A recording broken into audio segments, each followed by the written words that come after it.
Yeah, one more absent only. 188 upon 189. Jin Roin, absent.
I will commence the lectures at 4 p.m. sharp.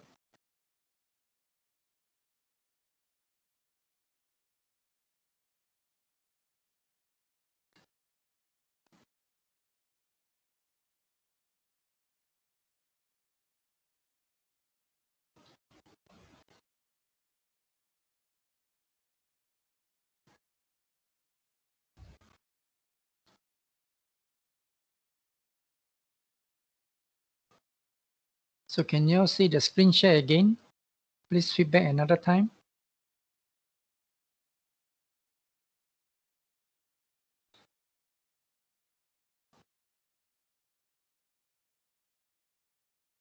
Okay, thanks.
Welcome everyone. I will commence the lectures soon already. So we stop on the 18th of June, and today we are commencing on topics related to site possession. So before we go to the site possession, you need to understand the terms site. What does the term site mean in the construction industry? So in order to understand the site, you don't go to your dictionary meaning. You must go to the meaning as described within the contract documents that you have. So if your contract consists of PAM 2018, then your definition of your site will appear here. See here? Sure. Here will tell you the definition already from A to Z. See here? Article 7. Okay? Article 7. And this one will tell you the definition of the words or the terms used within this contract or PAM 2018. So this is the thing that you adopt and not your own interpretation. Okay? Can you hear me clearly and also see the screen share?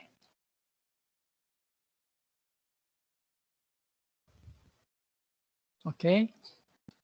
So the word site here, you look at the S here. See here? The word site. See here? Site. This is the definition for the site under your PAM 2018. Okay, it means under your Article 7 AY. AY. Okay, so this is your site. Sorry, Article 7 A. Let me check, sorry. 2018. AY. Because blue representing 2018, red representing 2006. Okay, so this one is your the definition.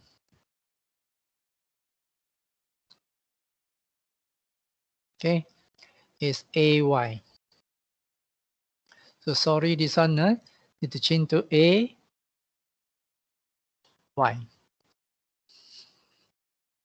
So, or if you look at your NSCs, is Article 5F.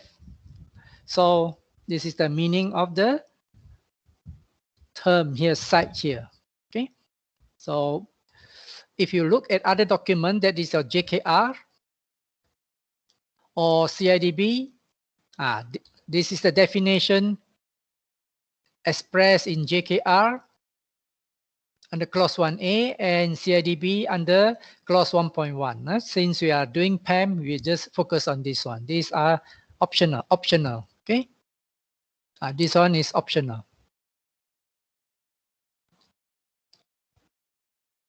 So what does it mean? So this will tell you what does a site is going to be. So none of the definition, the nature and extent of the site properly. It's quite broad. Okay. So how to get a clearer picture? Therefore, the meaning of the site, you have to read in the context of your contract. Okay. Although you are given the definition here. Okay. So it includes the land above, below, and so on. See here? It means land and other places on, in, under, over, or through which the works are to be executed. So please remember the word site, project site can be one location is at location A and another location is maybe few kilometers away, location B. That is also called your project site. It doesn't mean that the site, it must be side by side. Please remember that. It all depends on your context of your contract. For example, in one contract that I'm doing, Lumut Naval Base, for example, our site is to do the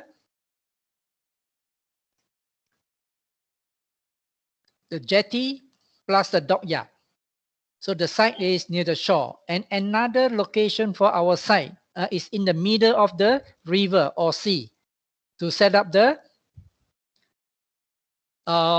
what do you call that? No? The buoy, and to set up the lighthouse. So can you imagine our site is in the middle of the sea also. Okay, so all depending on your contract. So this is important to make sure that you understand. All depending on the context of your contract. It can be on land, it can be on sea, it can be up on the hill. This is called site. So in relation to your site, you need to have another understanding. It's not only on your possession. It means the employer, the owner must give you possession. That is one of the issues. The second one, when you're given a site without access, it's going to have problem with the project. So when you're talking about site, you need to make sure to clarify clearly whether access is to be given or not. Generally, it is implied when you give a site to a contractor to start work. It is implied a suitable access is already there. If the access is not to be given, you better qualify in your tender document that this project, the access to the project site is to be sourced by the contractor. And then the contractor will have to put a figure on this item. How much is going to cost them to get a site to the project. Okay. On top of the site, there are other things that to be looked into in relation to your site. Okay, we call it collateral matters. This is called collateral matters. Apart from your site, this is the collateral matters. Example, site investigation, site security, site use, and other so-called things related to the project where it will affect the method of construction, it will affect the temporary supply, it will affect the location of the so-called your plant, your storage areas, and so on. Okay, so this is the meaning of site plus other related issues. So generally, from the definition, this is something that you can think of relation to the site. Now this is exactly from the definition. Okay, so just get to know them. As I say, so the site is depending on your context of your contract.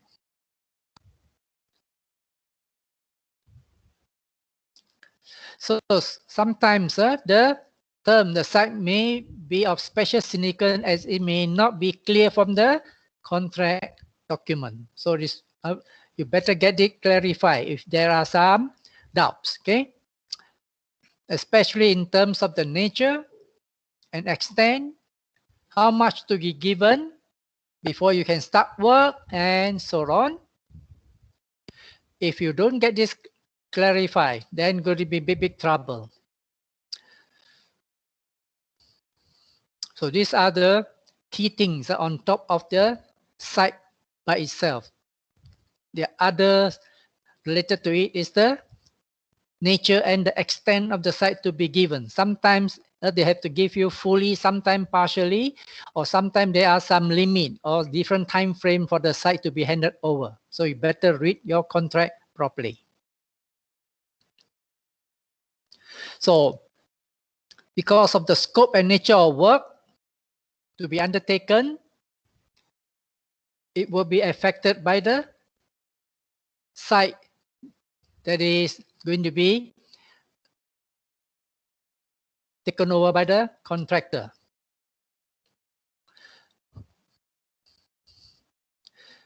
So this matter must be sorted out clearly before the award of the contract. So next time, if you will be having the chance to prepare documents, make sure all these are clarified. Usually for me, I will try to include a diagram or drawing to show the limit of the project site instead of documents only. Description, lot number, this is not so good. Give them diagram, survey diagram. Give them the topographic diagram and so on. This is the clearest already with so-called boundary stone and so on. That is the best on the legal so-called nature of the site, rather than creating problems before the contract starts. Similarly, if the main contractor with the subcontractor, if you have a main contractor, this part is for the main contractor with a subcontractor. So the party responsible for making the site available to a subcontractor is the main contractor. So the main contractor must ensure all the necessary site and also the access is similar from the owner or the employer given to the main contractor. All this need to be clarified and make sure that there is no conflict, or at the end of the day, this will be a room for dispute and argument. So this is the importance of understanding the term site. Okay. Next thing will be on the site possession. Okay. So what does it mean here? So site possession means in order for the contractor, that is to facilitate the contractor to commence work at the site, employer is obliged to give the site possession and also the access to the site. So this is repeated here.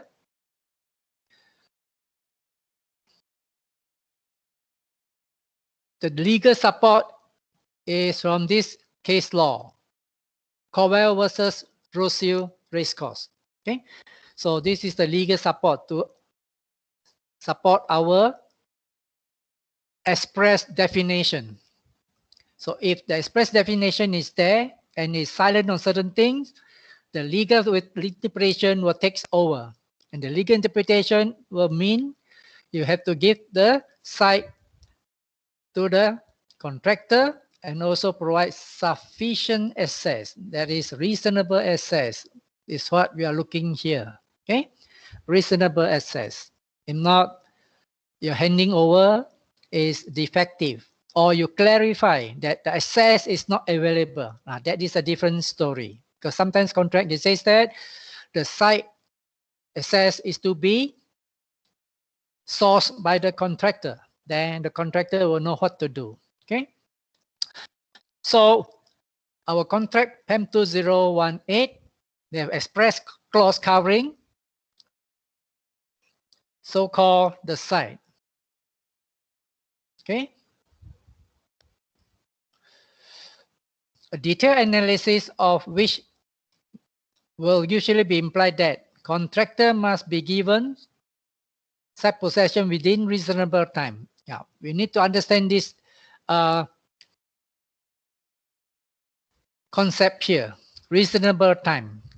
and permit him to complete the work under the contract by the date. See, if you don't give contractor reasonable time, how can the contractor finish their work within the contract duration? See, so this is a very important one. Now, reasonable time. Here, the word reasonable time here is usually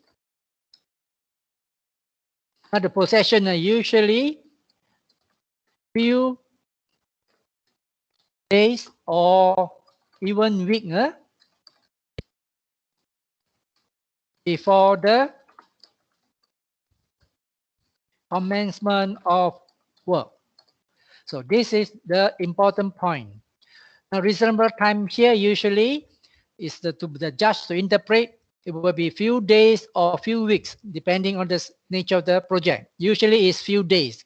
Okay, can be 10 days, 15 days, so that the contractor can mobilize and arrange for subcontractors, material, and the machinery to move in. We call it the mobilization period before the commencement of work. Then only the contractor obligation is to complete the work within the contract duration. See, completion date stipulated in the said contract. This is the contract duration. Okay, this is the contract duration. So case law to support this one is Freeman versus Hensler. Yeah. Now we go on to the legal meaning of the site possession. So generally you can see the word site possession. We now this now is an express provision plus some legal support on the access. The earlier discussion here we are talking about what is the definition of site, that is express provision plus the access to the site, which is not written there, but the case law will support that you must give proper access. If not, you have to clarify in your tender document. Okay. So now we are looking into the meaning, the legal meaning of this site possession. So generally you can see the word site possession is a phrase of convenience. Number one is a phrase of convenience.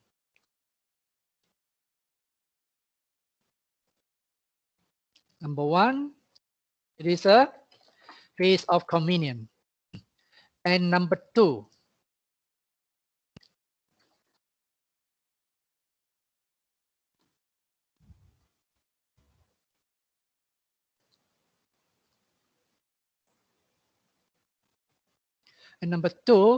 it is not equal to possession by ownership.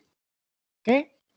So please remember, when you're given site possession, the owner doesn't give the ownership to the contractor. It does not. That is what he tried to say here. That means does not confer the contractor the legal right and liability. So this is point number two. Okay. And this is point number three.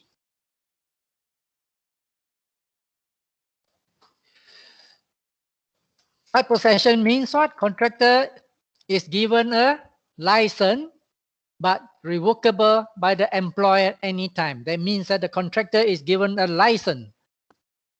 That is a contractual license. Here, the license here is a contractual license to enter the project site. Okay. So the license means what? License means given you the permission to do things legally. Okay. If not legally, you will be a trespasser. Okay. So this is why I try to say, because this is point number three. Okay. And point number four, what are our lessons? Usually, it is going to be a contractual license. Okay. So this is the points that you need to remember on the meaning of site possession. So if it's a contractual license, then number five, it is not sufficient to create a true tenancy. Okay. So it is doesn't create a true tenancy, but a mere contractual license and also can be revoked at any time by the employer. So this is what it means here. Okay. So this is what it means. Now these are the 5 points in relation to your site. Okay. So the consequence of revocation, if the employer were to revoke, this is what I try to say here. What will be the consequence of revocation? Because here is stated, although given the site possession to the contractor, that means the contractor got the license to be at the project site, but that license can be terminated or revoked by the employer at any time. Number one. Okay, so this one can be revoked at any time. Or number two, B, when the project contract duration expire. Okay, so the license can be terminated under two situations: at any time by the employer and then upon its lapse. Now, if you want to terminate at any time, this is going to be the consequence. What will be the consequence if the employer simply go and terminate? This is the consequence of revocation. So under this case law, it tells you, Surrey Heat Borough Council versus Lowell Construction. If the revocation done by the employer is not done correctly, that is legally justified, it will render the employer liable to the breach of contract. What it says here, it means that the owner who simply revoke, although you got the power to revoke, no problem. But then the implication will be you have to pay the contractor damage for the breach of your contract. Okay, so this is what I try to say. Okay, but remember, once the employer asks you to go out, the contractor to go out, contractor must go out. If the revocation is illegal, then the contractor can ask for damage only. Therefore, contractor has no legal enforceable right to remain in possession of the site against the wishes of the employer.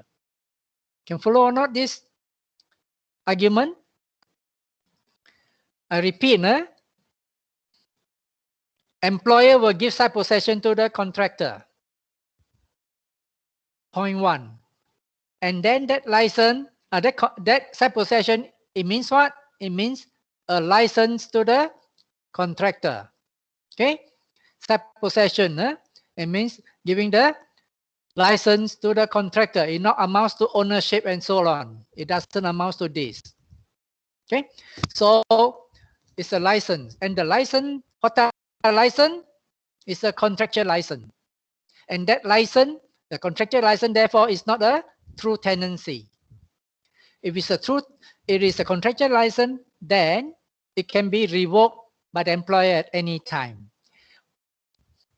The employer got the right to chase away the contractor if the employer don't like. But only thing is this: if it's illegal or chasing away or revocation, then the contractor can claim for damage due to the employer's breach of contract. But here I try to say is contractor must move out from the project site. Now that is important. You can only claim their breach. You must go out already. How much you want to claim is a separate matter. So this is the legal concept. I hope you understand. Okay. Then the next one is the extent of the site to be given. Extent. What could be the extent? The extent of the site to be given, you need to understand this appendix to PAM. Okay, you must understand the appendix to your PAM. Okay, so appendix to PAM, this is a very important extent to be given. See here, if this is the description in the contract and this part is blank, this part is blank, here to here all blank. Okay, here it is all blank. It's only here. it means that there is one date of commencement, one date of completion, and one LD.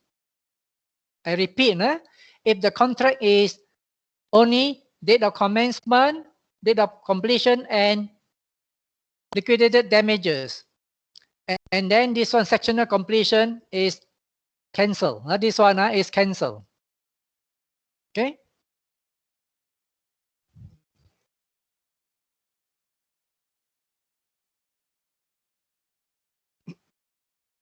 So if this one is cancelled,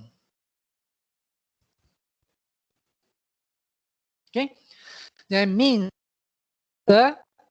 here you come back again under this part. So extent of site possession, the degree of possession to extend, if just now I mentioned at the appendix there is only one date for the commencement, one date for the completion, and one LD, that means you must give the whole of the site. Okay? You must give the whole and not a portion. Okay? So this one, if this one is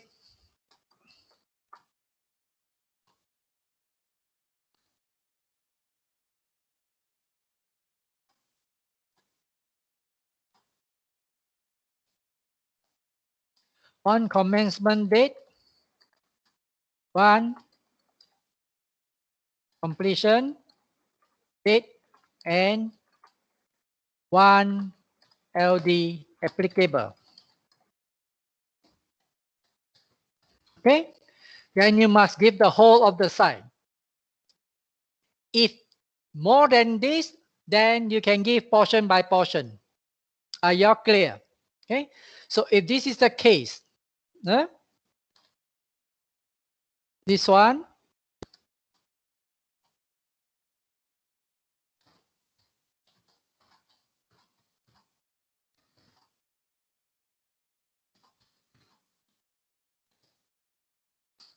so this is the meaning. If one date for commencement, for completion, and one LD, that means equals to the whole site must be given. Okay. So then the next thing is this.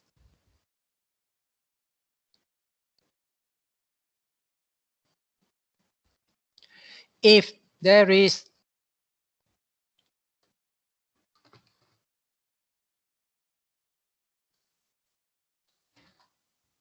more than one commencement date,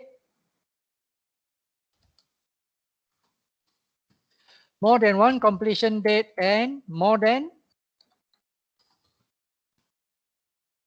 one LD applicable, then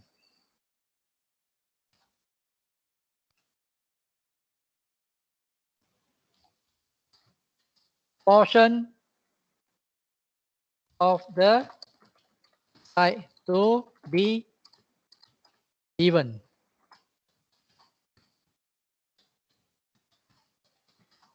To the appendix reference.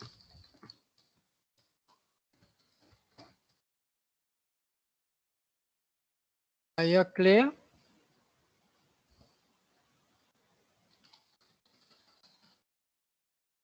So this is something is very important.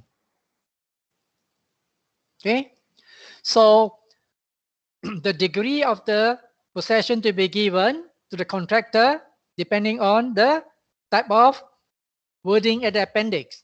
Whole of the site, it means that this is the condition at the back there. Then if there are portion of it to be given, if this is a portion of it to be given, okay, if it's a portion of it to be given, if it's a portion, okay, then this is applicable. Okay, so this one with a portion of it, this is applicable. So here I go back here again. So this one is all taken Now, that means sectional completion is there. You're giving a section of it. How to define the section? Here will tell you, okay, description of the work. Okay, point A to point B, point C to point D, F to G, and so on. So, brief description of the section of the work to be given. I hope you are clear. So this is a very important extent of possession to be given. So in formulating an appropriate answer to the question, the starting point in general proposition to the effect that the contractor is entitled only to exclusive proportion of the whole of the work and the sole basis. So this is applicable to which situation? It's applicable to this. I highlight green and then I highlight green here. Okay, so green and green here. So this is applicable to the situation under the here. One commencement, one completion, and one LD.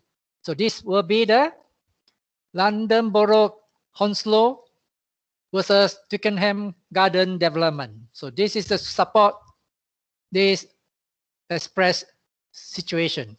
This case law to support it. Okay, the green will support the green. I hope we are clear. So unless the contractor is given possession of whole site, any attempt by the employer to give piecemeal will be amounts to breach of the contract. So can you imagine? This is the very important one, green or the green. So that means must give the whole site, but if we were to give piecemeal, it amounts to breach unless it's under the rate category. If your contract is under this category, okay, here highlighted in the gray category, then you're allowed to give piecemeal. So with this one, you're allowed to give piecemeal. Then site possession to be given according to the appendix reference. Appendix reference. Okay, so this is appendix reference. Now, appendix reference here. See here, brief description for the section of the work to be given. Are you clear here? Section completion. Which section to be given? So can you see the link? The importance of understanding your appendix. So here it means that if you have to give the site in total, you must give all. If you don't give all, it amounts to breach of contract. If you are allowed to give in piecemeal, then the contract will be reflected under your appendix. Okay, like this one. More than one commencement date, more than one completion date, and more than one LD date, an LD amount, then you can give it in piecemeal. Okay, so this is tied back to this under the gray. See, gray and gray. This tells you the exception already. This is the exception.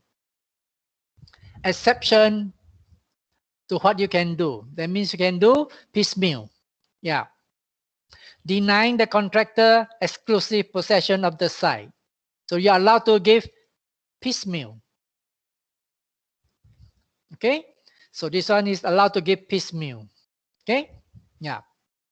So this one, if you are doing PAM, then you can take it away. Next will be, so these are the summary. A summary of your understanding of the site. Okay. So a summary, unless the document provide employer required to give possession of the site to commence work. Point number 1. Point number 2, it must give the contractor not only the actual area to be built, that means all the area to the site or part of it, but also sufficient adjoining area plus the access. Point number 2. Okay. So questions or extent of possession, it will make sure that the employer should not hinder the contractor from carrying out their work properly. So these are the summary of what the employer need to do to ensure that the project can be implemented properly and the contractor can finish the job timely. Okay? Then, what will be the consequence if employer fail to give possession? So here, what it means is this, okay? In your contract, definitely, you can see here, there is a date of commencement. Let's say I put some date here, okay?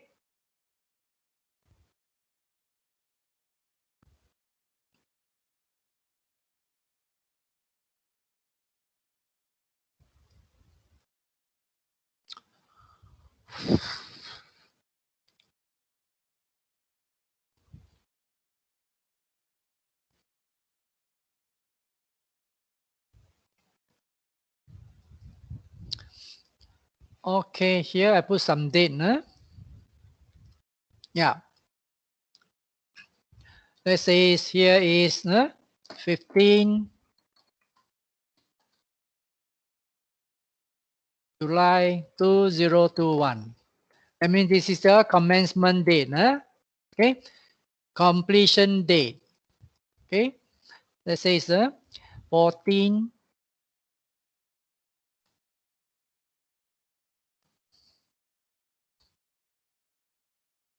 2022. So this is a 1-year contract. It's a 1-year contract. And then the LD here, let's say it's here, I put here 150 per day. It means this is the LD amount. Okay, so that means that the site possession, if you give this one, the site possession date here, what does it mean here?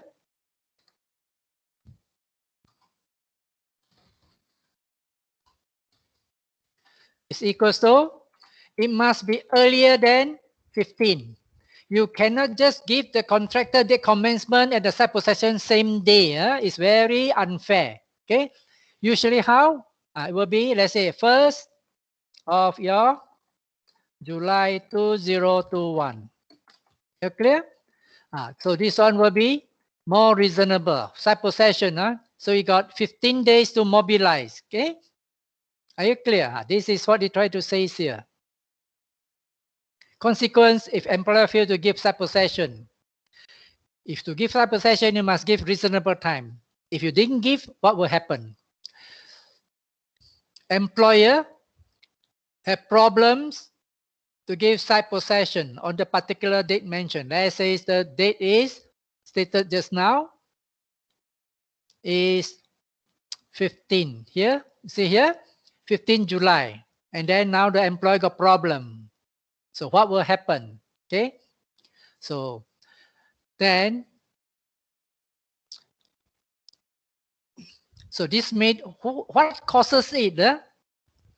This could be due to the problems below. Inability to procure ownership. This is the owner's problem. It's nothing to do with the main contractor. Failure to evict tenant or squatters from site. You can have 101 reason to the contractor, sorry, you cannot give me on that day, you are breached the contract. If you breach the contract, then what action can I take? So this reason is for the employers to solve. It's nothing to do with the contractor.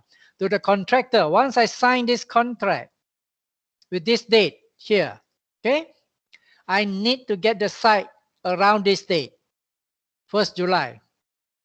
If you don't give it to me, then this will be the consequence.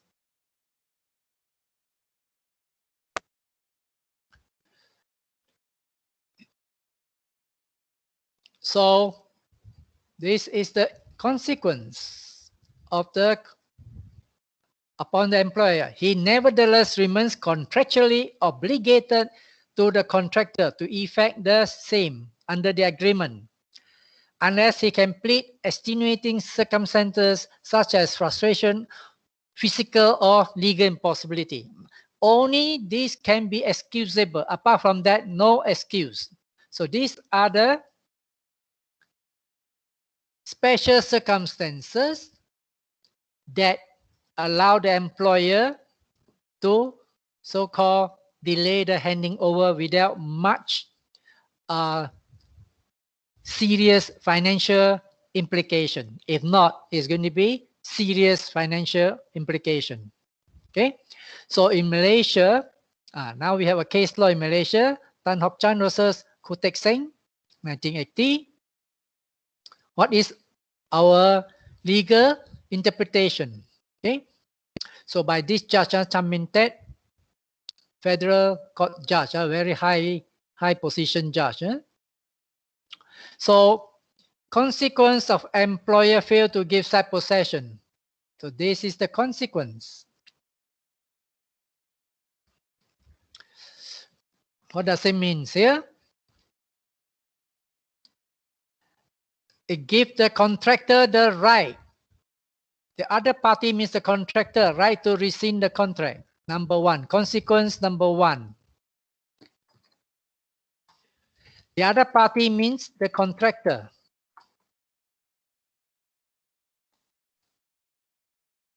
Okay? To the contract may rescind the contract. That's number one. Okay? So this is his right to do so arise immediately where time is or is made the essence and the time has passed.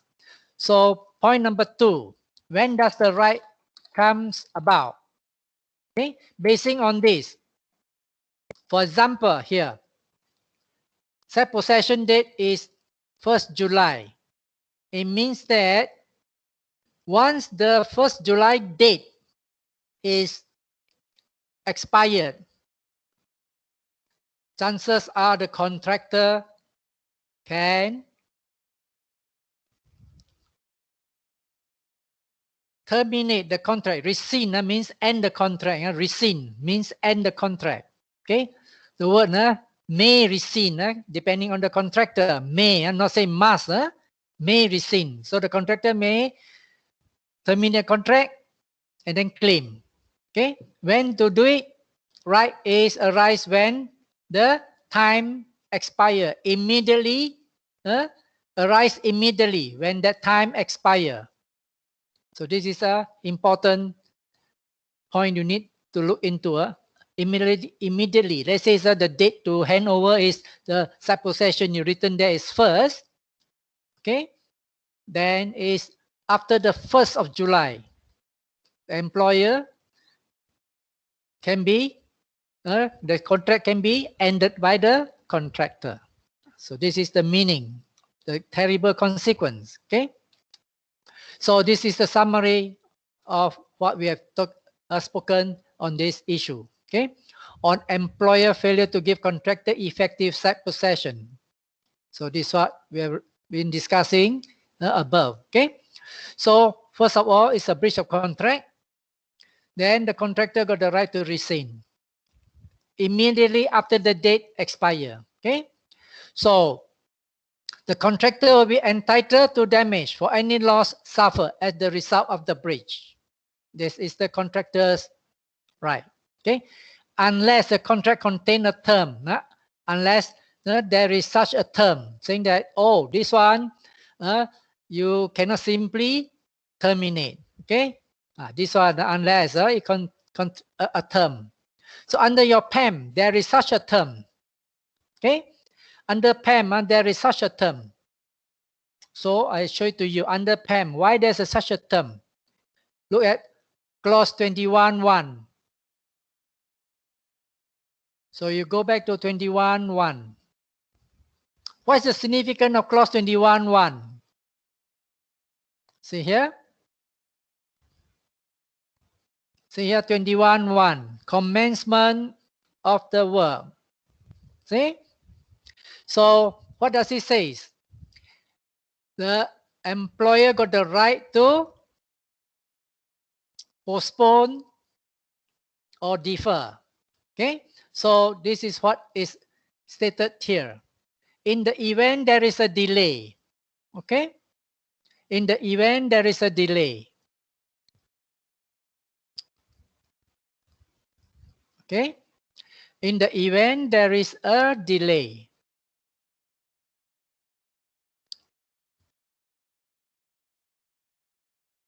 okay? So in the event there is a delay by the employer giving site possession to the contractor, okay? Then the architect will grant the contractor extension of time. So this is a provision saying that if there's a delay, unless the contract contains an express term permitting the employer to grant a commensurate extension of time, isn't it? No? Extension of time. So for the delay, okay, if there is no such provision for such a situation, then the effect will be the completion date will be time at large. So in this case, if there is, now this is a very so-called, what should I say here? It's a what if situation, a theoretical situation.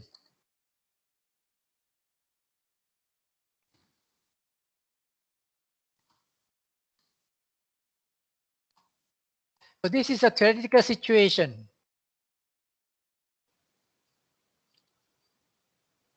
Okay, if there's no provision for such situation, that means that there is no, theoretically there is no such provision. What does it mean? It means the project duration will be time at large. And then if it's time at large, employer will lose the right to impose LD. That is the meaning. That is a theoretical situation, but our situation under the contract is not a, that this thing doesn't happen because there is a clause allowing to extend the time. Are you clear? So there is a clause. So this theoretical situation is not applicable. This is a theoretical situation, in theory only. But in reality, this one doesn't happen under the PEM. Theoretical situation.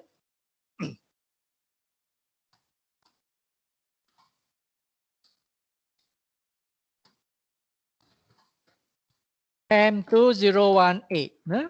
So this one doesn't apply. This is not applicable under PEM 2018. So normally, due to the seriousness of this, the issue of site possession must be handled carefully and properly for those who administer the documentation compilation. Okay, so what to do to be on the safe side? Number one, unless the employer is sure to hand over the site, then don't commit a date. Okay, don't commit a date if you're not sure. Number two, if you want to commit a date, then must have a relevant clause for extension of time or whatever things if the site is not ready. He should further protect himself by drafting appropriate clause. That means our PEM, your 21.1. Covering such eventualities as the right to postpone given the site and grant the corresponding extension of time. So-called, you can see, for example,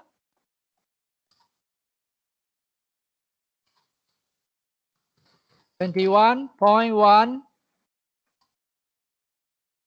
PEM 2018.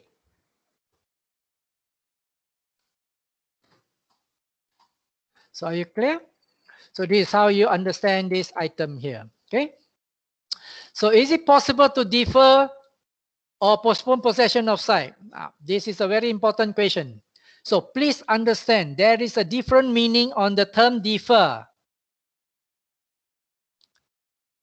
The meaning of defer and then the meaning of postpone. So don't take that as the same. Please don't take as defer and postpone the same. Why? Please look at the two clauses to operate. Please differentiate between these two terms, defer and postpone. Okay, you have to check on the PLEM cost. To defer is under the clause 21.1. That is to defer. So defer green. Postpone is your clause 21.4. That is, I put here as gray. So please understand the two clauses. 21.1 is for your deferment clause. This 21.1 is deferment clause. Okay. 21.4 is not a deferment, it's a postponement clause. See here? This one postpone. This one you defer because the employer cannot give the site. Postponement, do you know the meaning of postponement? Postponement means this, that the contractor already start working. Okay? So,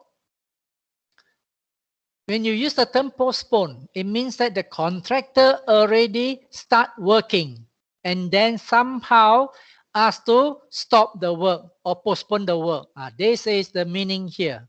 Okay? So, here it means that the contractor is already starting the work.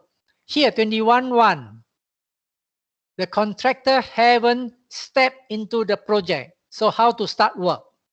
Are you clear? Please differentiate between the two, defer and postpone.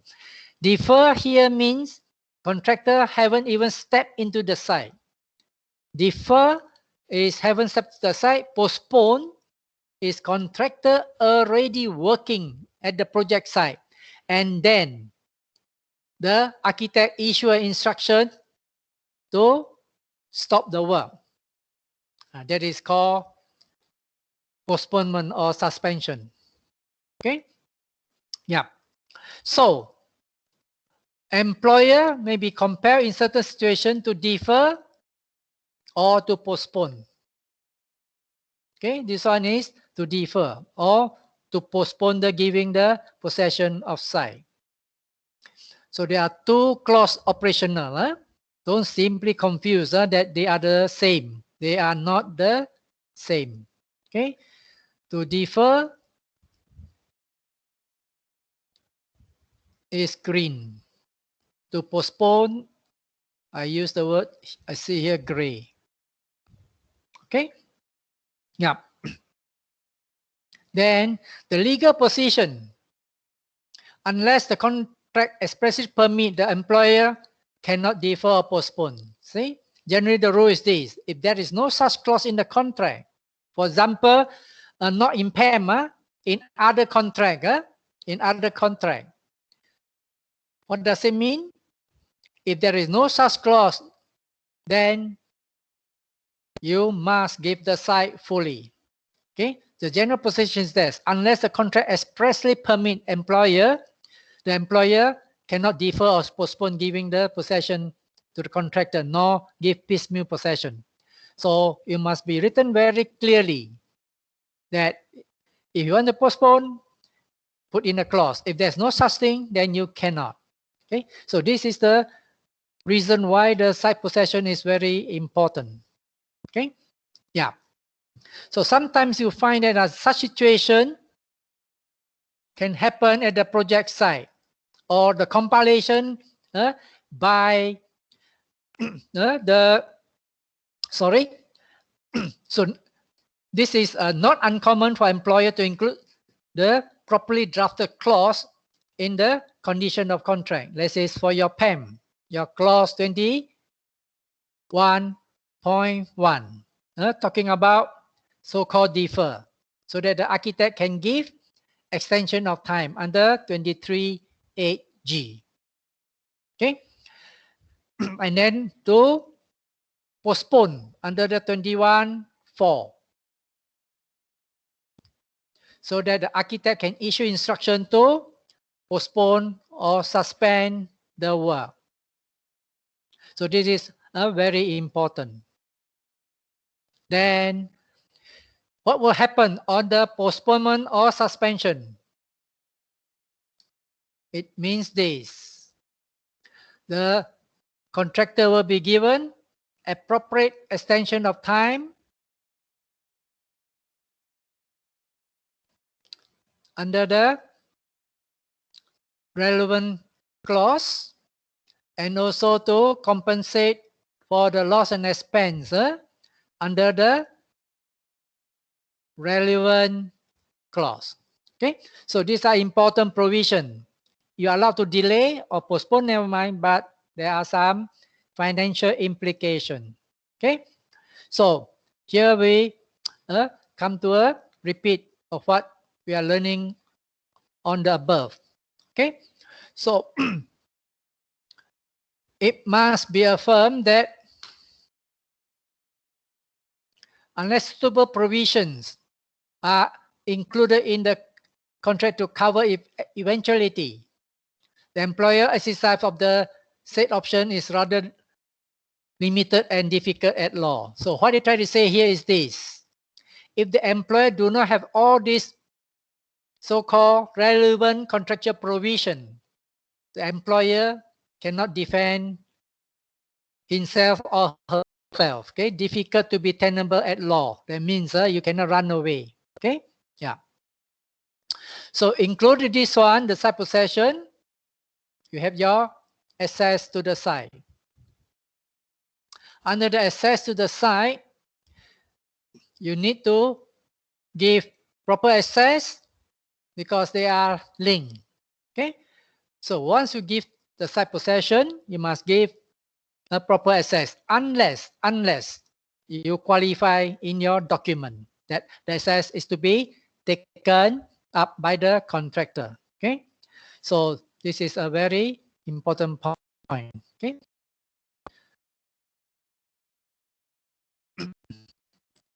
so generally see not there is nothing stated in the contract. So here we have conclude on the access and the site possession. Okay, so implication if fail to give access to the contractor, what will be the implication? So this will be the same. And express provision in the contract prescribe for access to be given to them by the employer. A default of the employer in effecting the same will. So it's almost exactly like forgot to give the site possession. Number one, liable to damage. Contractor entitled to extension of time. Okay, and then if this one is a so-called theoretical.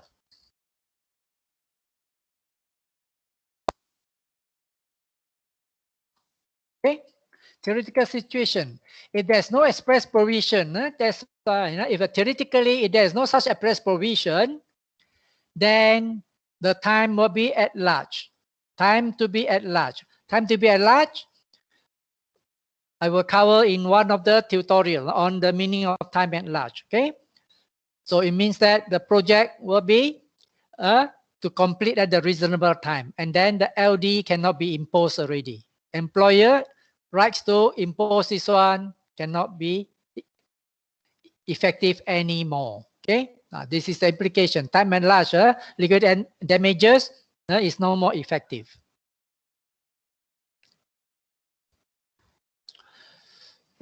So should the contract, on the other hand, impose obligation on contractor? This is what I'm trying to say. Asking the contractor to provide, then the contractors cannot claim already. It is a contractor's problem. Okay, so impose the obligation on the contractor for obtaining access. Then this is the contractor's problem. Okay, then the employer have no liability or consequence whatsoever to the contractor. Okay. However, if the contract is silent on this matter, should be resort made to the contract implied rights to the access. So if it's silent, it's nothing written. Impliedly, contractor got the right to have the access, and the employer will be liable for the damage. Okay. So this is the important point on failure to give access. Okay. So on procedures to hand over the site, procedures is by meeting. Okay, the procedures is by site possession meeting. So this is how you hand over the site. After the site possession meeting, everybody are present already, then the handing over is complete. Okay, and the employer will discharge the obligation under the contract. Okay, so after the site possession meeting, then they go home already. Okay, so after that, the contractor will take over to carry out the work. So site possession meeting will be official handing over the site to the contractor. Okay, it can be handed over by the employee himself or herself, or by the to the contractor. Okay, yeah.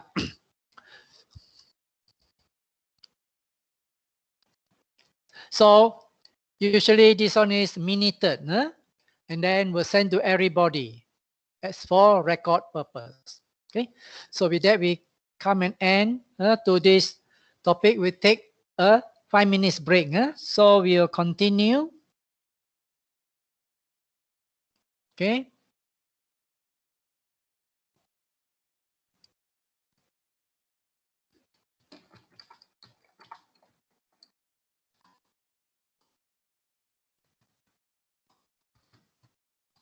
Okay.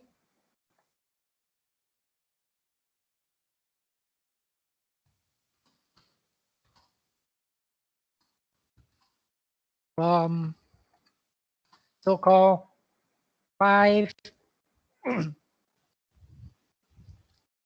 I will continue 504. So 504. Come back. Let me check your attendance once more.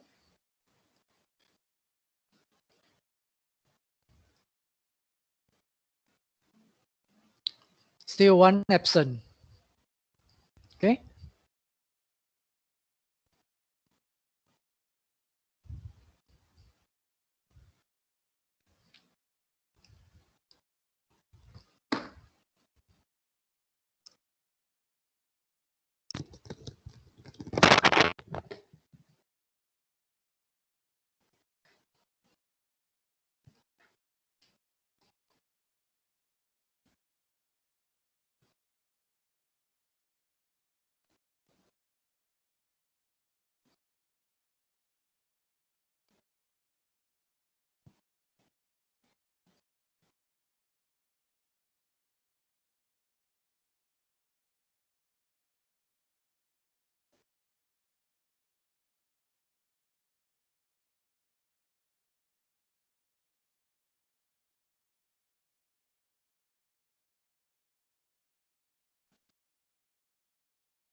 Okay, welcome back everyone. We go on to your next section, that is section 10, 1.10, that is payment and the material on site. By the way, can you see the screen share?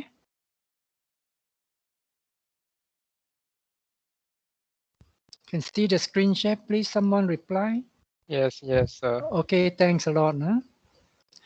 Okay, so we go into a new section, C 1.10 and 1.11. Actually, 1.11 is part and parcel of your payment provision. So you can see here, I introduce something new, that is the common law background. So common law background, or you can see the general. Sometimes you come the term general concept. So when you're talking about general concept, it's actually common law concept that is independent of your contractual concept. When you study PEM, this one is your contractual concept. This one is certain payment, and this one is your so-called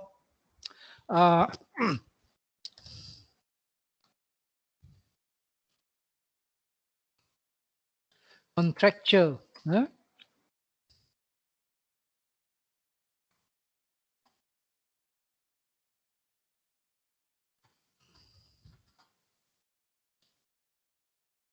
This is what I try to say here. It's a contractual because PEM, these documents regulate the meaning, the interpretation.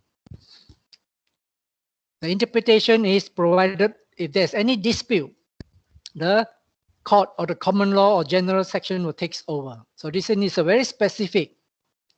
This one is very specific to your PEM interpretation here. Contractual concept, guided by PEM. Sometimes the contractual concept guided by JKRs, contractual concept guided by FIDIC. So in this case, we are doing PEM here, that's why I put here guided by PEM. Okay? So this is your contractual concept, but this one is a general, a common law approach to understand them. So without reference to any standard form. Okay? It's just a basic contract. So here you have to get to know the payment method and its implication. Okay, so when you compile your tender document, why the payment method is important? It affects the pricing. That is why payment method is important.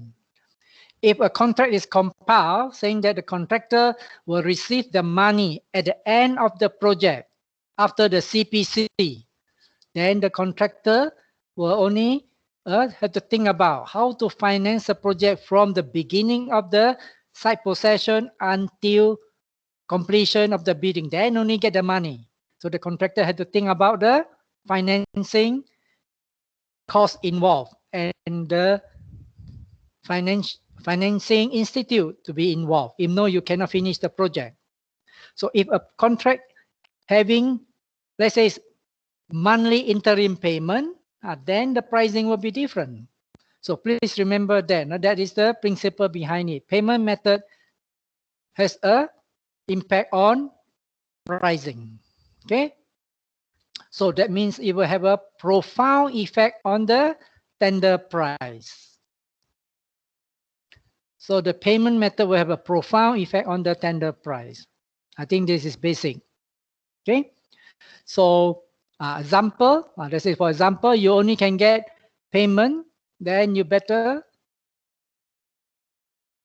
make sure that you got enough money to finish the project. Okay. So if you got an entitled for advance payment, then your pricing will be much more so-called competitive. See? Because you got advance payment, because your cash flow won't be jammed out and so on. So this is the importance of payment method. So you need to put it very carefully. It doesn't mean that, oh, under this contract, I only need to pay them at the end of the project. Fair enough. But then you are going to pay a premium because the contractor will add in all the financial costs plus other risks involved, because only at the end of the day they get the money. So this is something very important because it affect the pricing, will affect the tender price. Nothing is free of charge, because the contractor will factor into the pricing. So if you have a more lenient payment policy, then the pricing will be more competitive. That's why I try to say. So payment obligation represent one important aspect, not only the point of contract, but at the early stage of tendering process must be made known because it affects the pricing mechanism. Then what amount to be paid? So if there's a timing for payment, then amount to be paid usually is stated in your so-called contract document. In this case, the contract document, the summary will give you the amount to be paid. Now, this will be the amount to be paid and when to be paid. Okay. Interim payment, how long to get it paid, and then when to pay, there is a period of honoring, cost 30.1, and then how much to pay and how much to retain and so on. So these are the clauses relevant to the issues related to payment, 30.1, 30.2, 30.5. These are the basic, okay, related to payment.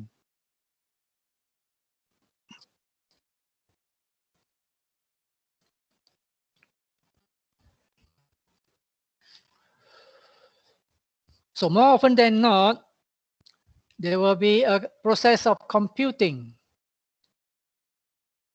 the quantum amount due to the predetermined or agreed time, just as I showed to you at end of every month. Okay, so this is one method. Some of them, as I say, is it could be at end of a certain type of milestone or a specific critical time. For PAM, is at the predetermined agreed time, usually end of the month. And then there will be a calculation. More often than not, it involves professional as QS to help out. Okay, so this is the amount to be paid that you need to look into. So we call that, there will be the valuation process, more often than not by the quantity surveyor. And then the quantity surveyor will arrive at that figure. Then the architect will issue the certificate. But this is the general concept. You don't talk about any contract yet. I'll just give you an example. If you have your PAM, then this will be the duration will be specified. So the whole purpose is to make sure that the contractor is entitled for payment under a certain duration. So what are the procedures will be complied? Each contract got its own procedures. Right? So I look at it, there will be under the contract. The contractor has the inherent right under the express or implied provisions of the contract to be entitled to payment for work executed. So this is what the implied rights here, or express right. This is the express right. Interim claim, if non-stated, is 1 month. That means here, at the end of each month, the contractor is allowed to submit claim. And then after submitting the claim already, then how to get paid? Period of honoring, if non-stated, is 21 days from the date of the certificate. The certificate is the certificate of the architect. See, there's a date there. Then from there on, you count 21 days if there's nothing stated. Okay, so the process will be like that. In a typical contract under the traditional procurement. there will be application of payment by the contractor. Okay. After the application by the contractor, then there will be the valuation by the architect and QS. Okay.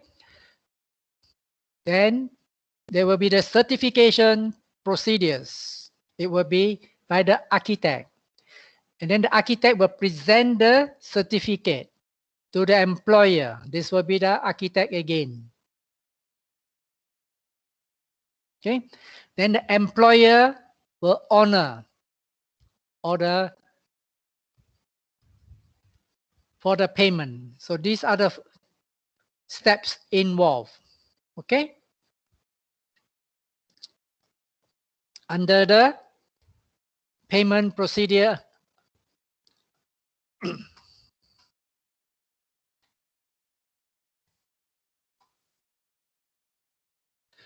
traditional procurement. Okay, this one is talking about traditional procurement. Okay. Then what will be the impact of non-payment?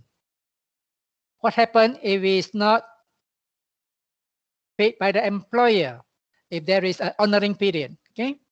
So usually after receiving the official certificate of payment from the contract administrator or the architect, okay, contract administrator here, or you call it the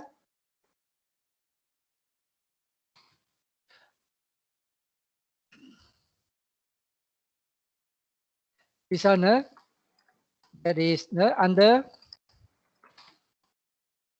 PAM contract. Okay. In the PAM contract, it will be the architect, the contract administrator. How can he enforce it? That is, how and when he can finally receive the payment. So the question lies in the contractual provision, the honoring period. See? So it's the honoring period. If the honoring period is 20 days after the certificate, then after the certificate issued already, 20 days, within 20 days, you should be getting it. So it's, the important word is the honoring duration. Okay. So what are the remedies available in the event the employer breach? Remedies available. So all depending on the contractual provision. So contractually, employer must pay them as stated in the contract document. In this case, the PAM is within 21 days. Okay. Should there be a default in disbursing? Yeah, if there is a default, that means fail to pay. Okay. The contractor may resort to these various possibilities. I'm talking about general concept. This is a contractor right. Okay. There's a possibility, determine or suspend the work. That is one of the right. Okay. Or claim interest. Number 3. Okay. Should the breach be serious enough? Breach serious enough, very terrible. That means very fatal. Okay. Or it goes to the root of the contract. Serious enough means it goes to the root of the contract. Okay. Then the contractor may rescind the contract and recover the necessary damage. So can you imagine that? So these are the rights, potential rights. Number 1, under the general contract. Number 2, determine. Number 3, okay. And number 4, if it's very serious, okay, rescind. These are typical under the common law. Okay. I will add one later. That is number 5. That's number 5. That is not under the common law. It's more towards the statutory provision. Number 5 is the SIPA, invoke SIPA. Okay. So that is something to look into. Not under the common law, but under SIPA. under the statutory provisions. So what are the significance of interim certificate? Practical consequence of the interim certificate. So the important points, okay? So generally, interim certificate only represents approximate value of the work done. So it doesn't mean it have to be perfect a figure, okay? It's just an approximate value. It's okay already, as long as it is not very far out, okay? Because it's subject to adjustment in the subsequent certificate. Because each time, if there's any problem, it will be subject to adjustment. So why adjust? If there is a patent error appearing, something very wrong appearing. Patent error means a serious error. So example, arithmetical mistake,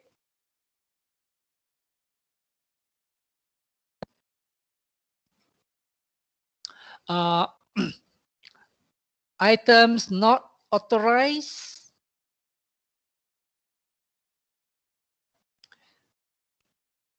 so another one is latent error. Example, under valuation of omission and undervaluation by omission. These are the possible type of correction to be made, or also overvaluation or certification, or undervaluation or certification. These are correction need to be done, and also other grounds. So this under the common law that you are entitled to ask for correction, not now, but in a subsequent certificate. Adjustment in the subsequent certificate, not on the certificate itself. It's a subsequent, the next certificate, they will adjust it for you. Clear? In the subsequent certificate, adjustment will be done. Subsequent certificate. Unless it is very terrible, it can be done immediately. Okay? So certifier is allowed to make fresh appraisal of the work executed each time he issue an interim certificate. That's why I say the subsequent certificate is to correct any error. Okay? So it will be making the revision. It can be upward revision or reducing previously certified. Not necessarily must be positive all the time. Sometimes over certified, it will bring it down. Sometimes under certified, it will bring it down. Okay? Yeah. So if the contractor not happy on the certification of the work undertaken, okay, then what are the options available? So option number one, he can appeal within reasonable time. Okay? Or he can issue a notice where a matter resolved to dispute resolution, because payment is something can be taken up immediately.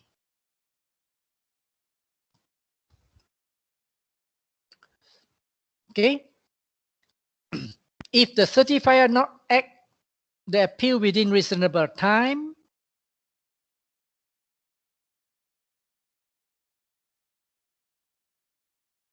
then what will happen? See? So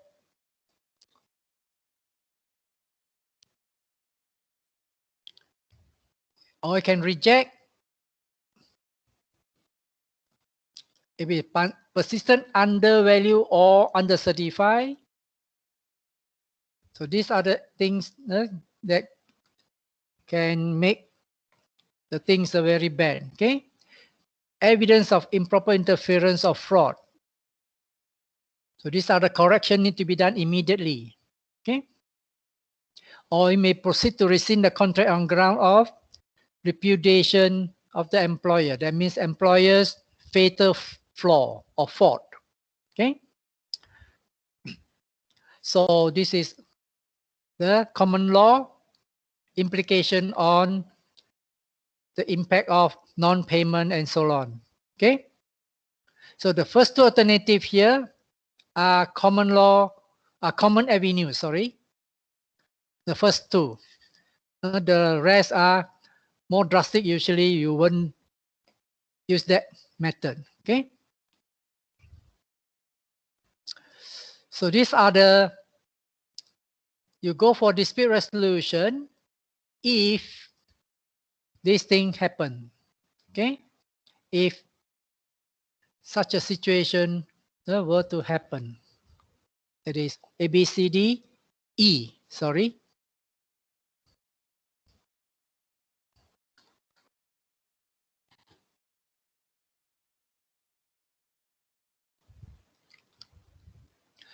Next item is fail to certify. That means that the architect didn't certify.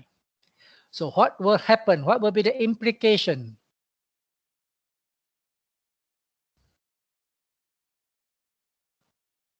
Fail to certify. Complaint by contractor if the contract administrator, that means the architect, if you're talking PAM, fail or delay to certify. Okay. So what will happen? That means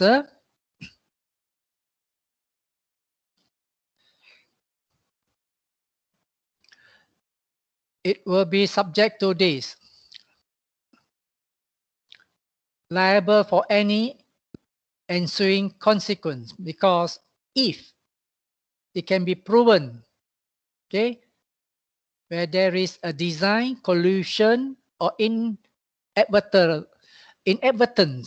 So if it's, these are the causes, these are the causes, okay.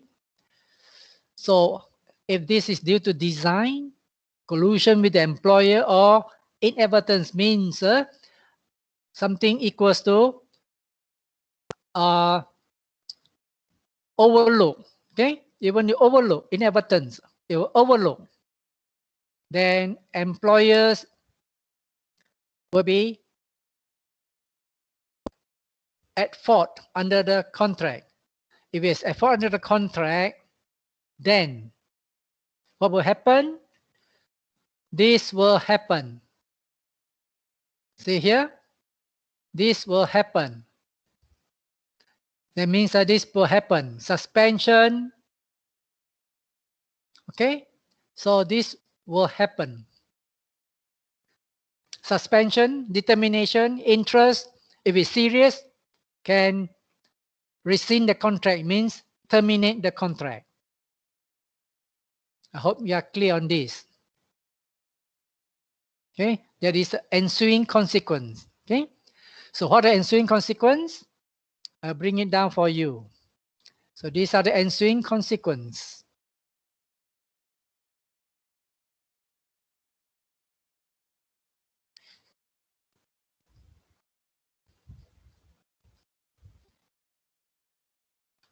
So this is the ensuing consequence. Okay, yeah.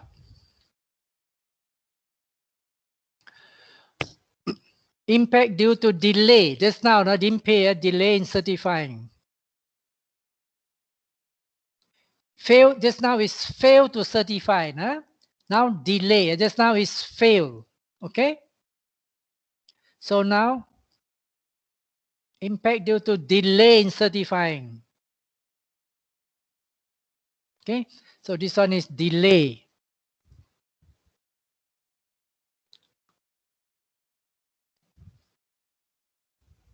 So this will be the same consequence.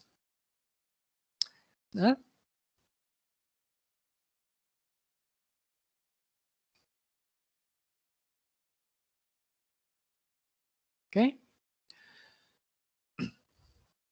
So this will be the consequence.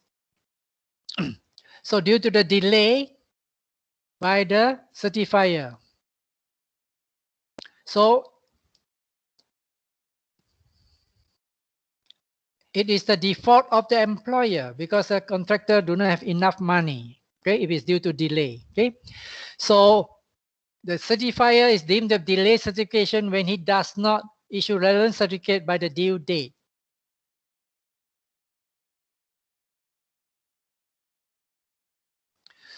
So what will be the remedies available to the contractor? When fail to certify or delay in certify, it's the same, fail to certify or delay in certify, okay? So actually employee is vicariously liable, okay? Employee will be vicariously liable if the consultant fail to certify or delay to certify. So it amounts to breach of contract on the part of the employer.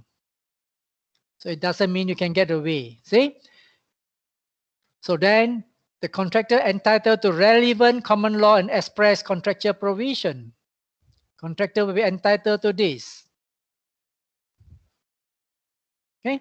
So these are the rights. Okay? So these are the rights. So it's the same here, same here. So these are the rights. If there is delay, if it is fail, these are the rights. If delay, these are the rights. So please be careful. Huh? Both of them, the employer is in trouble. Okay. So what are the challenges available over interim certificate? That means that you're not satisfied. Huh? As a contractor, not satisfied because the certificate is issued so-called not to your satisfaction, but you cannot simply challenge. So these are the essential ground, typical ground, a typical interim certificate issued. Let's say a typical certificate issued and there are problems. Okay, so the problems that you can challenge are here under the common law, not contractually, common law first. So under the common law, wrong on its face. That is reason number one. Under the common law, inaccurate.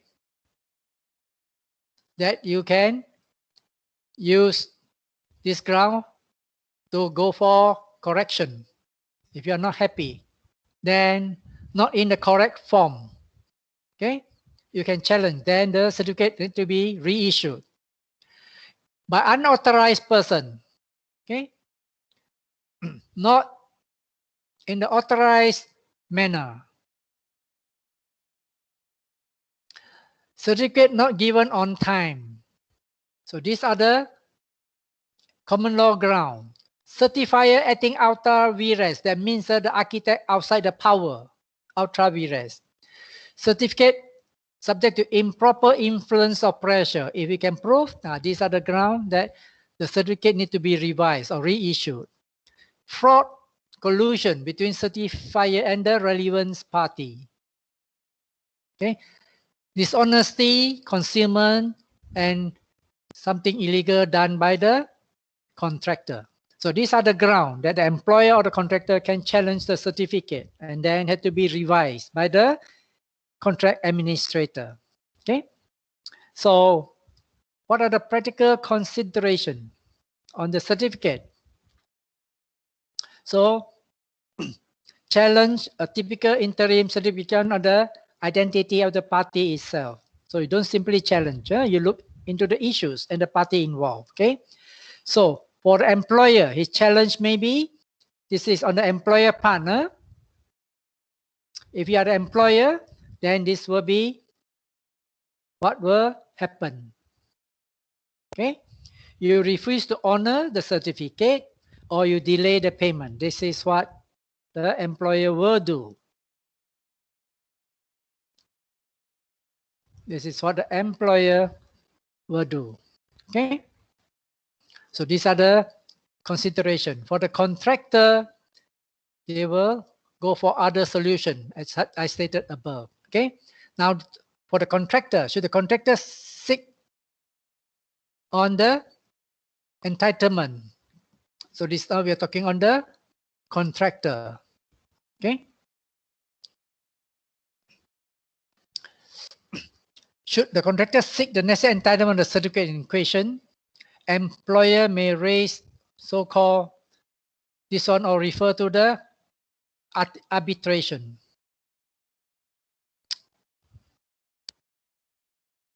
Or have it litigated. That means arbitration or go to the court of law. Arbitration is a private court. This one is a public court. Okay. So this seems to be the usual approach taken as supported by John Mowland versus Carlton Gate Development, that is in UK. Okay. So if the contractor were to challenge the employer, then this employer may go for arbitration and litigation. So now what happened? The contractor now, okay, feel not satisfied. Okay, if the contractor feel not satisfied, what will the contractor do?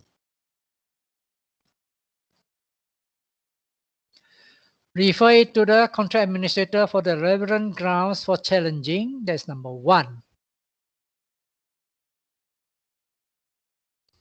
Initial records, so that will be number one. Okay.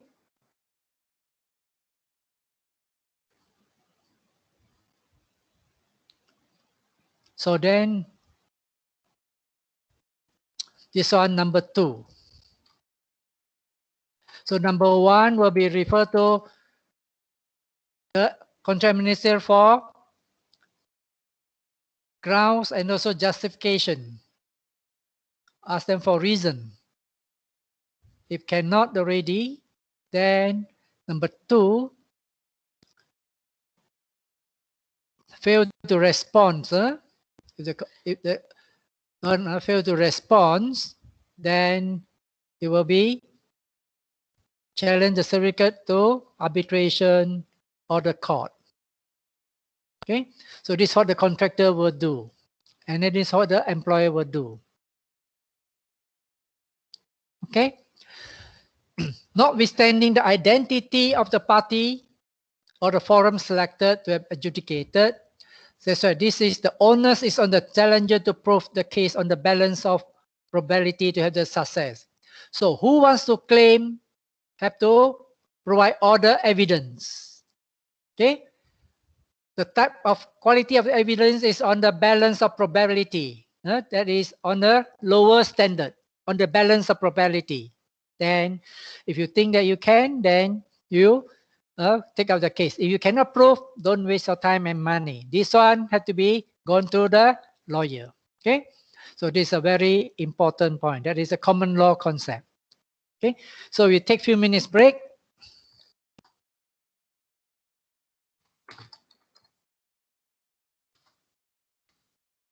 So take 5 minutes break here. So 5:43. Yeah, we continue at 5:43.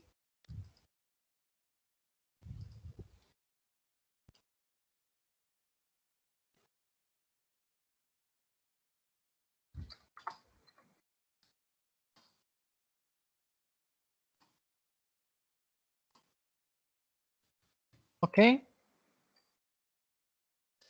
So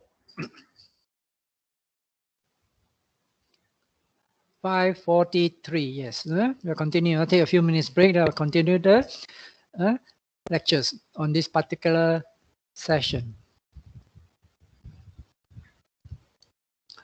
So attendance, there is still one absent. I don't know. 188 upon 189. So still absent. So will be one of them. That is Chin Roin is absent today.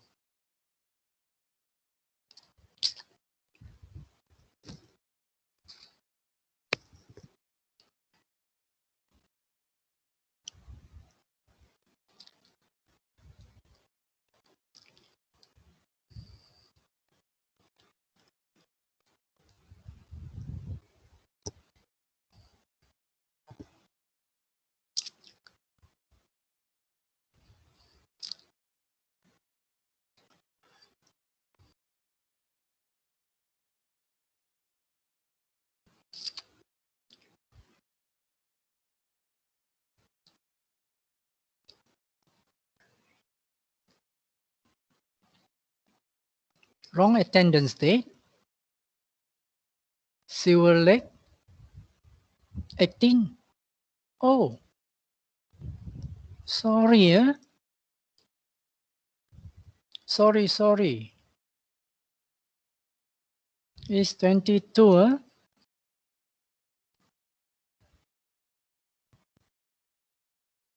Okay. 22. Sorry.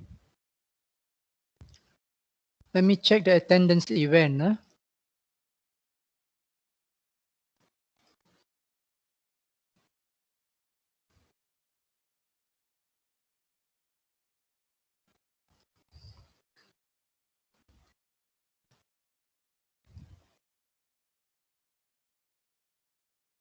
Oh, this one is 22, correct? It's 22. Okay. Sorry. Thanks for the feedback. So attendance, this one this is the correct one.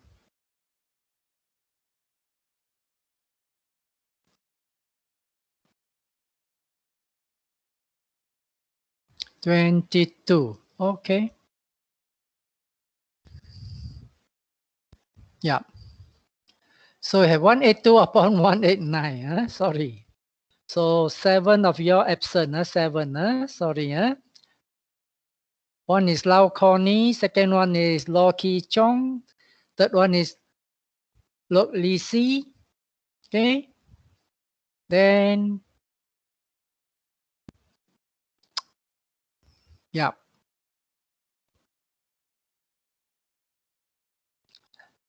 CEP. Sim Jae-ying, number 5. Number 6 is Tae Xiao Eun. I'm sorry. Number 7 is Yang Ka-hing. So I understand Yang Ka-hing. Okay. I will say not counted. Okay. Yeah. So the rest, unless you got valid reason, let me know. If not, I will be absent. Okay. So search. Okay, one of them not counted. Yeah. So that means got another 4 more. 4 more absent. 4 more absent. Okay. Then we go back to our tutorial. Sorry, lectures. Yeah. So now we go on to the contractual provision. Okay. So we have to study the PAM. Just now is the general concept under the common law. It's very so usually you find that if there's a dispute or challenge, you go back to the common law principle. If you want to go to the court, you study the gray I highlighted in gray here most of the things. So that you study the common law background. But more often than not, you don't go to court. You go to this one, contractual solution first. Okay, when you go to contractual solution, you understand contractual solution, then only if there's any further things that cannot be resolved at the local level, then you have to go to the arbitrator. And the arbitrator on interpretation of the contract terms and condition, usually arbitrator cannot do it also. They have to go to the high court judge. So you will go to the open court already. Yeah. So under your PAM contract, the contract documents is such a way that the contractor is to pay periodically. So how to state that periodically? So this is the periodically. It's stated here. So you can see the document. Okay.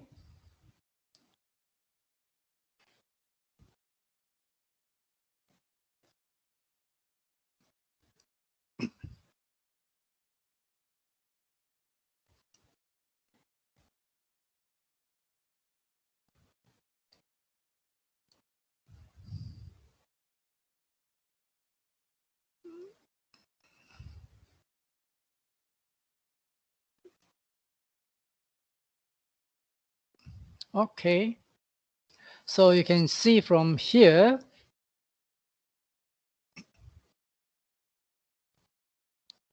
periodically is under the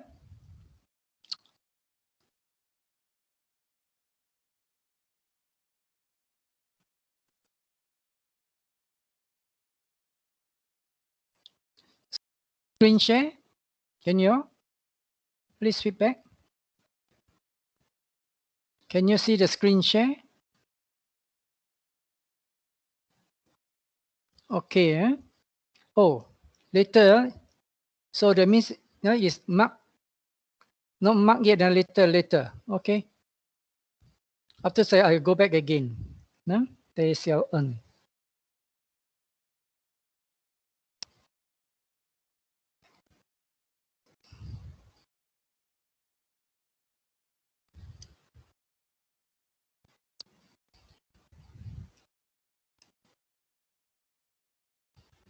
Here you are present.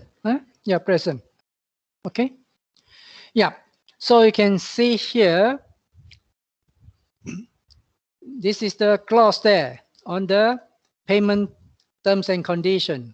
Interim interval 1 month at end of each month.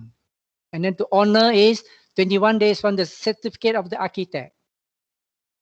Okay.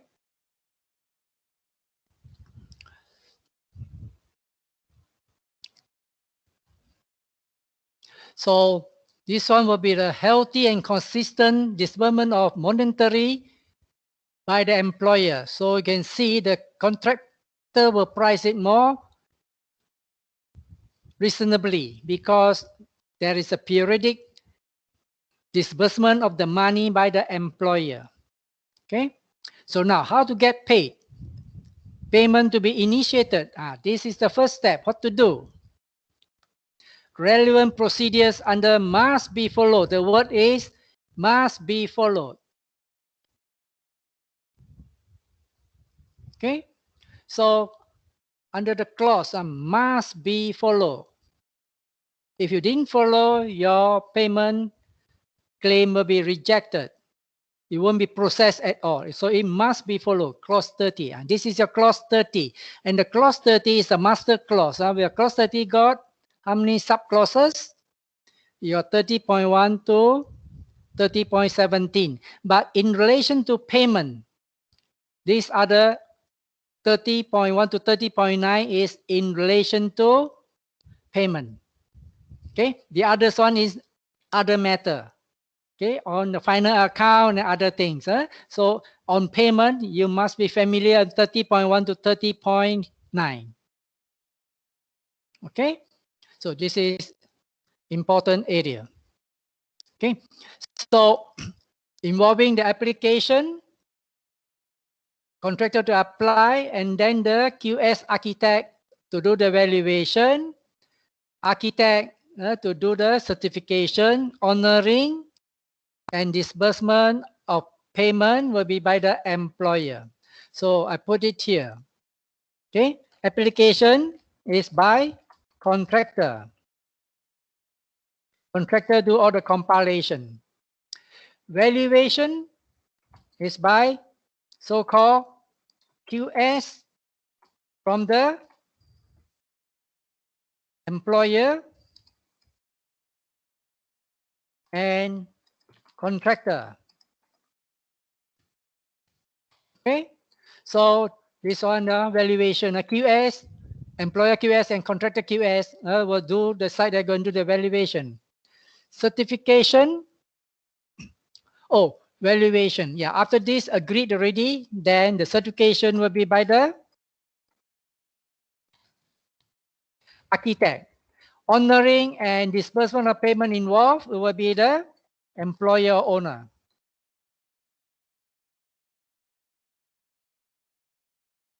Okay, so this is how the system goes in terms of your interim payment, issues related to payment. Okay, so sometimes there are some deduction. So here we got clause related to set off, deduction by the employer. That is set off here will be under the which clause? 30.4. Okay, so it's under the 30.4 set off.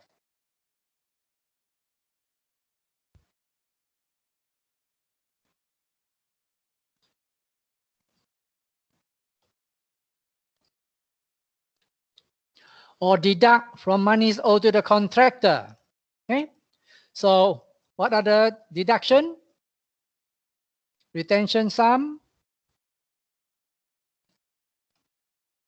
Okay. Suspension of the work due to certain problems.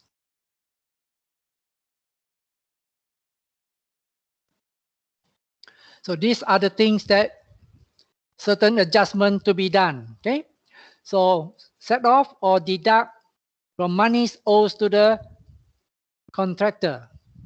Okay. And then the other things will be or deduct money owed to the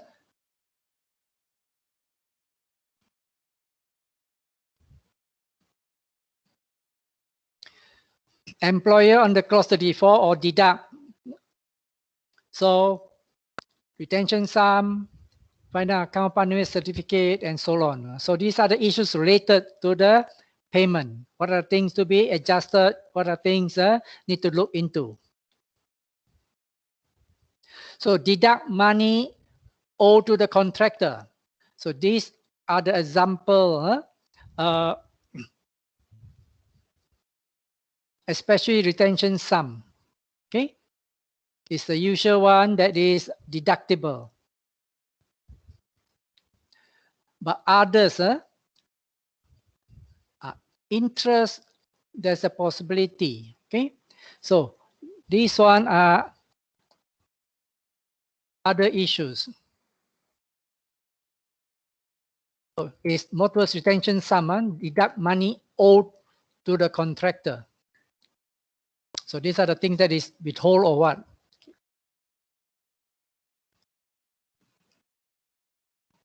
So contractual provision, we just go through quickly.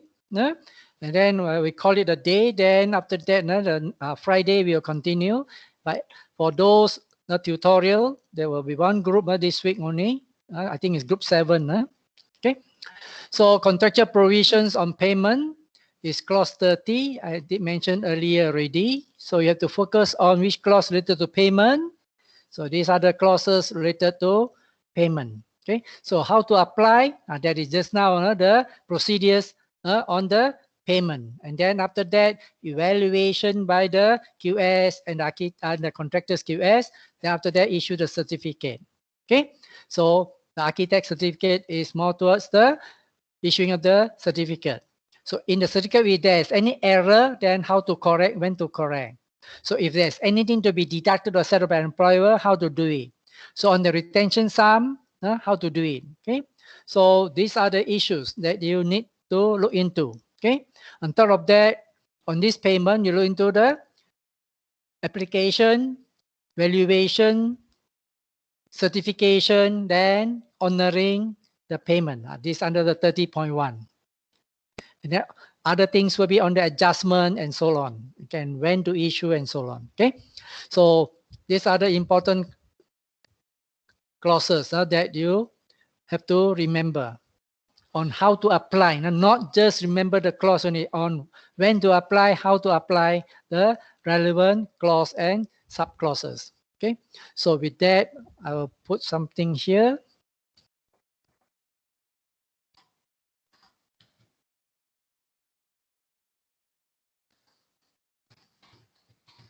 Okay. Put a note here. Then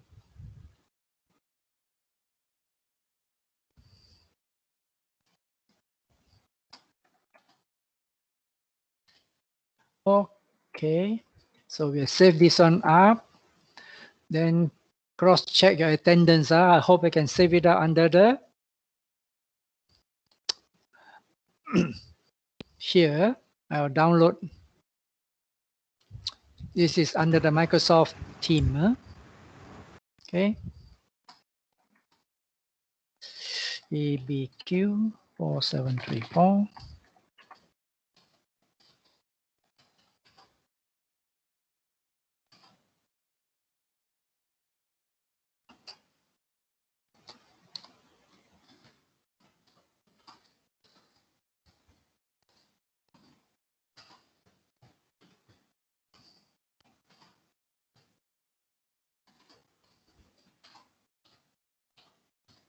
Okay. I will save it up first.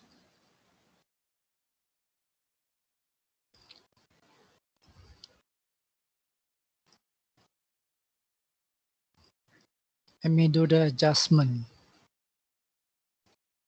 I just do the cleaning it up. Data cleanup. Okay. Remove the duplicate.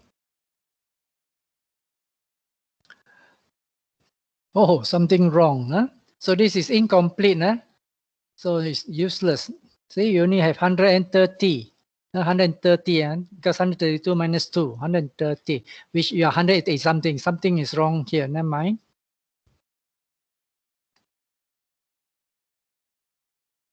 Let's stop.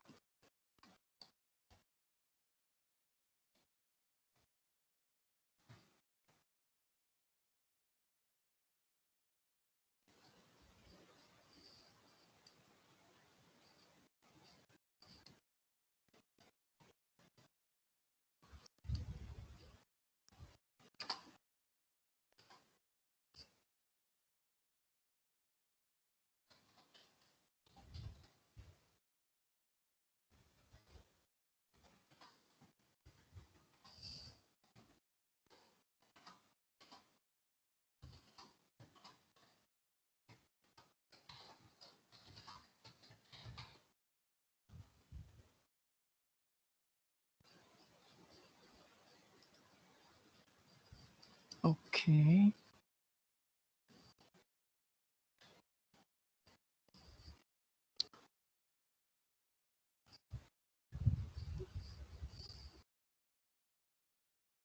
So, 187. So 2% absent here. Okay. 2%. So for the 2%, yeah, Sim Ji and another person, eh? Sim Ji some more, the other person.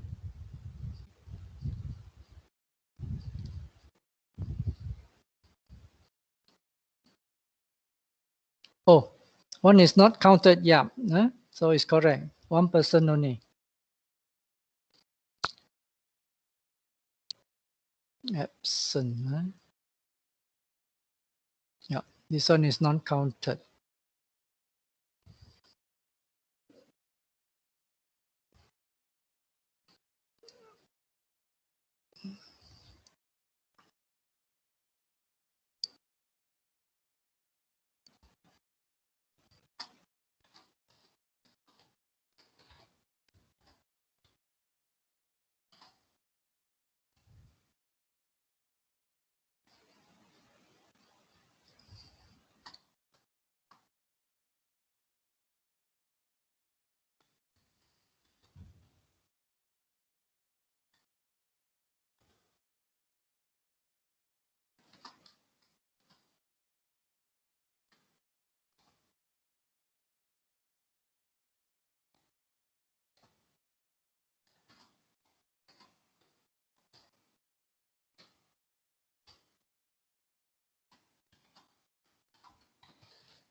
Okay, good.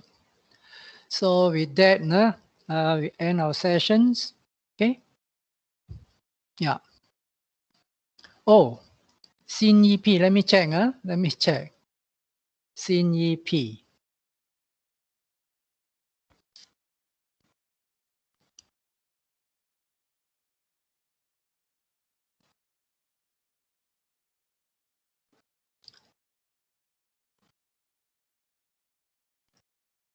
So already in. EP already in. Is present already. Oh, it's only one. Jiyin. Sim Jiyin. Absent today. Only one person here. Okay. Yeah. No problem. Yeah, present already. They sell earn, I think also all present, except only one, just now I mentioned. Okay, so thanks for coming. So we have our next lectures on the Friday. Okay, so I have already uploaded until topic 12 already, under the Weber. Please go and read it up. So see you all. Stay safe, everyone.